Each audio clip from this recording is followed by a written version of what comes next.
1971 में जब पाकिस्तान के 93,000 फौजों ने भारतीय सैनिकों के सामने सरेंडर कर दिया था तो क्यों भारत ने पीओके पर कब्जा नहीं किया?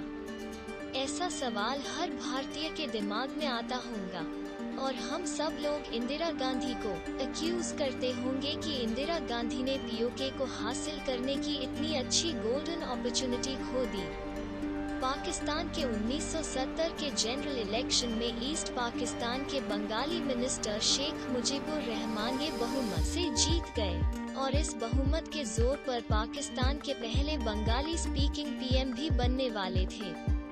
लेकिन वेस्ट पाकिस्तान में जहां पे ज्यादातर पंजाबी उर्दू बोलने वाले लोग रहते हैं, उनका ये मानना था कि जिन्ना ने उर्दू को पाकिस्तान की राष्ट्रभाषा बनाई है, इसलिए हम किसी ऐसे शख्स को अपना पीएम तस्लीम नहीं करेंगे जिसे उर्दू ना आती हो।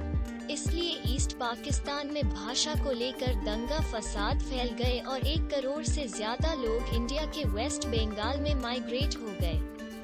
इंदिरा गांधी यह मामला लेकर अमेरिका गई, क्योंकि उस वक्त पाकिस्तान अमेरिकन ब्लॉक में हुआ करता था और जबकि भारत रशियन ब्लॉक में, यानी रशिया हमारा मित्र राष्ट्र था। उस वक्त के अमेरिका के प्रेसिडेंट रिचर्ड निक्सन थे। इंदिरा गांधी ने जब भाषा से लेकर जो ईस्ट पाकिस्तान में दंगा चल रहा था उसका विवरण उन्होंने रिचर्ड निक्सन के सामने रखा, लेकिन निक्सन ने इंदिरा गांधी के बातों को सीरियसली नहीं लिया। इंदिरा गांधी रिचर्ड निक्सन का भारत के प्रति विचार समझ गई और भारत वापस लौट आई। भारत आकर इंदिरा गांधी ने भारतीय सैनिकों को आदेश दिया कि भारत में ईस्ट पाकिस्तानी बंगाली शरणार्थियों की मदद करो। पाकिस्तान ने भारत के वेस्ट बंगाल पर एयरफोर्स के जरिए पहला हमला किया। उसके जवाब में भारतीय सैनिकों ने भी पाकिस्तानी बंकर को नष्ट करके ईस्ट पाकिस्तान के अंदर चली गयी। उधर नीचे समंदर पर इंडियन नेवी ने पाकिस्तान के आने वाले हर समुद्री रास्तों को बंद कर दिया। अमेरिका को जब ये पता चला तब पाकिस्तान के सहायता हेतु अमेरिका ने अपना सबसे बड़ा एयरक्राफ्ट कैरियर, जिसको यूएसएस एंटरप्राइजेस नाम से जाना जाता था, उसे बंगाल के खाड़ी में भेज दिया। यूएसएस एंटरप्राइजेस ये अमेरिका ने दूसरे महायुद्ध के समय इस्तेमाल किया था।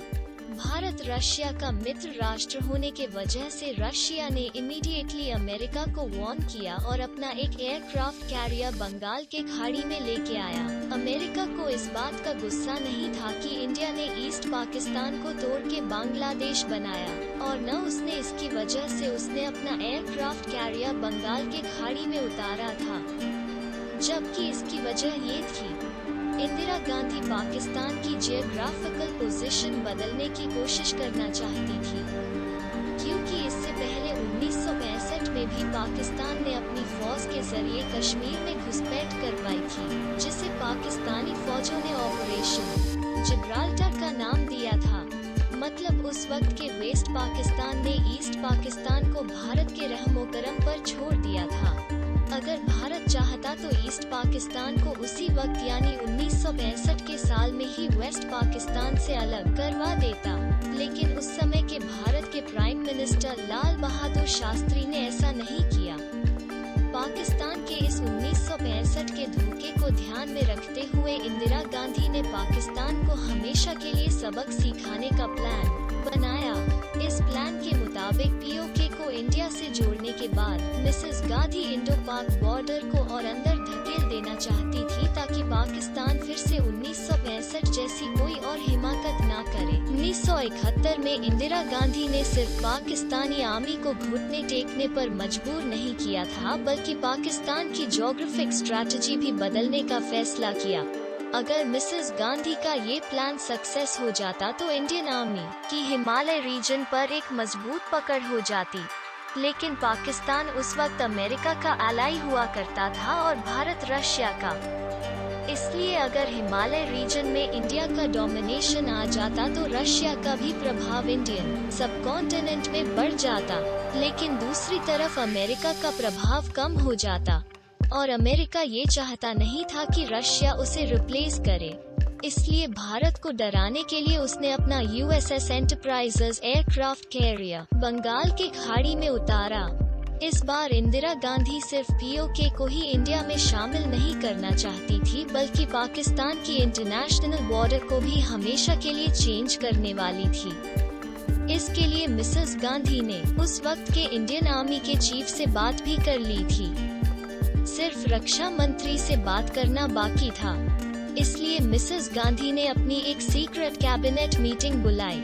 अमेरिका के CIA को इस बात की भनक मिल गई और CIA ने अपना एक इंडियन सीक्रेट एजेंट को मिसेस गांधी के सीक्रेट कैबिनेट मिनिस्ट्री में प्लांट किया।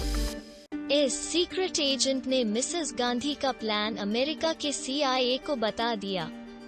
रशिया ने तब मिसेस गांधी को मैसेज भेजा कि आपके सीक्रेट प्लान के बारे में आपके ही किसी आदमी ने अमेरिका को बता दिया है, इसलिए अपना प्लान कैंसिल कर दीजिए, नहीं तो अमेरिका भारत पर अटैक कर सकता है। अब इंदिरा गांधी को ना चाह के भी पीओके को भारत में शामिल करने का और इंडो पाक बॉर्डर बदलने का प्लान बीच में ही ड्रॉप करना पड़ा। मिसेस गांधी का प्लान ड्रॉप होते ही अमेरिका ने भी अपना एयरक्राफ्ट कैरियर वापस बुला लिए।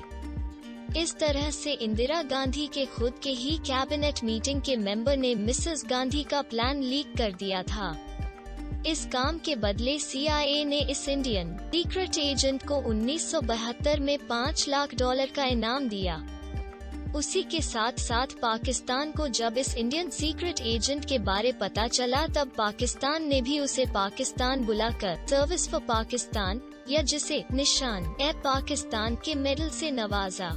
1979 में इस सीक्रेट एजेंट ने पाकिस्तान को इंडिया के न्यूक्लियर प्रोग्राम का कंप्लीट ब्लूप्रिंट $10,000 में बेचा है, ऐसा इल्जाम भी लगा था। बहरहाल, जब मिसेस गांधी को इस सीक्रेट एजेंट के बारे में पता चला तो कांग्रेस पार्टी से निकाल देने से पहले ही उसने मिसेस गांधी को अपना रेजिग्नेशन लेटर सौंप दिया। इस सीक्रेट एजेंट का नाम था मोरारजी देसाई। मोरारजी देसाई ने बाद में जनता दल के लिए इलेक्शन कैंपेन किए और 1977 में बहुमत से जीतकर नॉन कांग्रेस पार्टी से भारत के पहले प्राइम मिनिस्टर बने। बांग्लादेश को बनाने बाद मिसेस गांधी ने पाकिस्तान को एक स्टेटमेंट दिया, हमने जिन्ना की 2 नेशन थियरी को फाड़ कर बंगाल के खाड़ी में फेंक दिया है। लेकिन पाकिस्तानी स्कूल और कॉलेज में ऐसा झूठ पढ़ाया जाता है कि बांग्लादेश बनाने के बाद इंदिरा गांधी ने कहा था, हिंदुस्तान ने मुसलमानों के 1000 सालों के गुलामी का बदला ले लिया है। अगर अमेरिका ने 1971 में मिसेस गांधी के प्लान में इंटरफियर नहीं किया होता तो आज इंडिया पाकिस्तान की कहानी कुछ और होती। इंदिरा गांधी अपने पर्सनल लाइफ में चाहे कैसी भी रही हो, चाहे उसका सरनेम गांधी हो, नेहरू हो या खान हो, नाम में क्या रखा है। इंदिरा गांधी को इंटेलिजेंस रिपोर्ट मिल गई थी कि उस पर जानलेवा हमला हो सकता है, फिर भी उसने अपने आप को बचाने की कोशिश नहीं की। लेकिन जान से बढ़कर आदमी की कोई चीज नहीं होती। इंदिरा गांधी देश के लिए मर गई। देश के लिए जान देना इससे बढ़कर कोई बलिदान नहीं होता। आज के जनरेशन के लोग इंदिरा गांधी को अब्यूज करते हैं। इमरजेंसी और ब्लू स्टार ऑपरेशन जैसे काम इंदिरा गांधी से हुए हैं, लेकिन वो भी एक इंसान थी, कोई देवी नहीं थी जो कभी गलती ना करती।